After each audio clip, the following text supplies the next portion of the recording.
kan cincin Umi teh kegedean ya, pengen diganti. Boleh. Terus gimana? Langsung tukar tambah aja kan? Tuker tambah. Untuk masalah emas itu beda perlakuannya. Jadi beda dengan komoditi selain riba. Kalau emas perak itu masuknya komoditi riba, yang mana perlakuannya berbeda, Jadi nggak bisa ya cincin lama nih langsung kita tuh tuker tambah sama cincin baru, nggak bisa gitu ya? Ya, jadi pada prinsipnya tentu bisa, cuma harus melewati proses gitu. Mungkin agak ribet ya, apalagi bagi orang awam kok segitunya. Tapi, tapi kan kita nyari selamat kan ya. Itu ada fatwanya dari para ulama ya, dan para masyaikh gitu. Juga ada bis. Padahal udah on track guys. Jadi teknisnya seperti ini.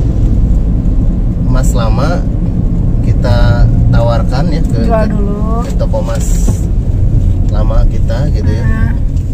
Dijual di tempat itu saat itu, dan uangnya harus kita pegang dulu.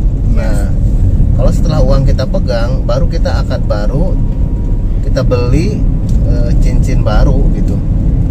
Bisa di toko tersebut ya, atau kita juga bisa pindah ke toko lain. Nah, itu lebih selamat.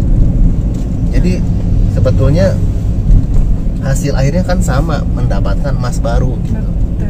Seperti itu, Kita ribet dikit tapi berkah gitu ya, terhindar dari riba ya. Iya. Gitu. Karena memang kita sebagai seorang muslim kan kita tunduk ya dengan aturan Allah Rasul, bukan mengikuti hawa nafsu kita gitu. Karena kalau kita cari mudahnya kan biasanya kita milih dulu ya, milih dulu cincin baru, terus kita kasihin cincin lama. Uangnya itu nggak kita pegang dulu, nggak kita terima dulu, langsung kita menambah kekurangannya seperti itu. Nah, itu bisa terjatuh kepada riba, karena berdasarkan hadis Rasulullah SAW dalam Bukhari Muslim, ketika itu kan Nabi mengutus mempekerjakan ya seseorang di Khaybar.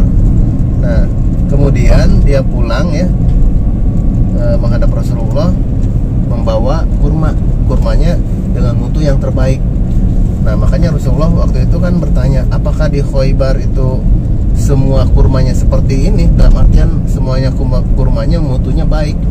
Nah, dari utusan tersebut menjawab, demi Allah bahwa kami sudah menukar gitu ya, kurma dengan kurma lagi, seperti itu. Kurma yang mutunya buruk, kurma yang mutunya rendah ditukar dengan kurma yang mutunya lebih baik itu. Nah, makanya Rasulullah menyarankan nanti kalau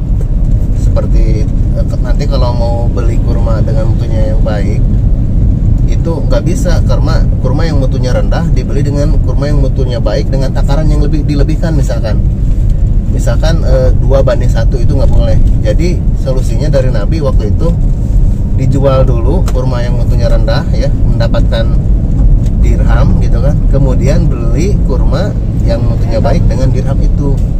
Nah, itu kita emang sudah diatur seperti itu. Sebetulnya kalau kita tunduk, semuanya sih baik-baik aja, nggak ada masalah gitu kan.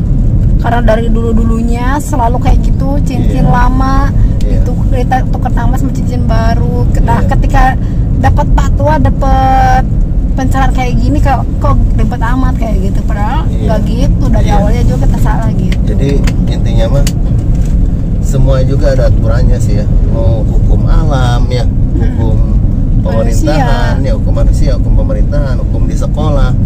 Jadi semua ada aturannya. Nah, masalahnya ini aturan yang memang sesuai dengan keyakinan kita kan. Nah, apalagi kita tahu bahwa yang namanya riba itu ya ancaman ancamannya sangat berat gitu ya. Ngeri banget. Sangat berat. Ya, kita bisa masuk ke dalam neraka bila kita tidak bertobat.